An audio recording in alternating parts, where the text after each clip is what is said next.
Understanding trail cameras, if you don't want to use the batteries that go in the little box, you can actually use a larger source, or you can actually use a power adapter. You have the power adapter. All you have to do is make sure they normally don't come with a power adapter, so you'd have to get one. But there's normally a plug underneath the unit. There's a little tab here. This one here requires a 12-volt adapter. So this one's actually really simple. And the reason why I'm showing this is because this particular unit here, it's not a very expensive one. And just to use the D batteries it requires, according to the manufacturer's specs, the batteries don't last all that long. I'm not really sure why. Don't last like the manufacturer's specs it recommends they last. So what I decided to do was, I was looking at it, I was going to bypass everything and just hook up a 12-volt battery to the negative and the positive main leads that feed the camera, and then run a little wire down, run a little wire down to the battery. Make sure you have your negative and your positive correctly, and that will run the camera for a very long time. And another way of doing it is, if you look underneath the camera or in the back of the camera or something, you should see a little rubber grommet here or something here. It'll just lift itself up.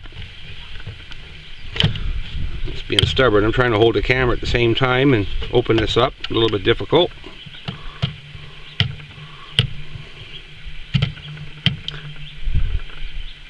Anyhow, there's a little rubber here. If you lift this up, I can't do it with one hand, but you lift that up, there's a little adapter hole there, a plug, which the adapter end goes into it, and then you plug it directly into the wall. Now another thing you can do is you could use this same plug here, okay, and you can cut the wire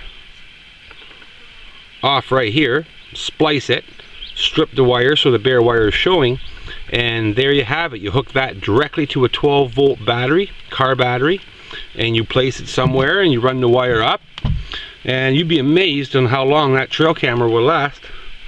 Parked along that trail looking to get their wild animals, and animals are trying to look at. But this particular camera, just with those regular D batteries it requires, not very good, not very good. Don't last very long. It's kind of a waste of time really using this camera with the D cell batteries. You're really continuously changing the batteries, which isn't really good. It's pretty expensive too. So I went a different pathway, and I kind of hide the battery. I use long wires. I hide the batteries just in case a bear sees the camera or something. I just don't want a bear disturbing the battery and getting involved with the battery. So I kind of hide the wire and I hide the battery, and I have the camera up high enough so the bear really can't get to it, and I have it aimed towards the ground, and it works really well. Lasts a very long time, and you no longer need the D cell batteries, which is a good thing. You get a lot longer time out of it, which is a lot more beneficial for a person. It just works that much better. You close the thing up here, and that's what I decided to do.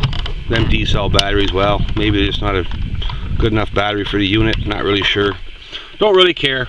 I bypassed that and still decided the camera's a good camera, and I go with a 12-volt automotive battery. That's what I use.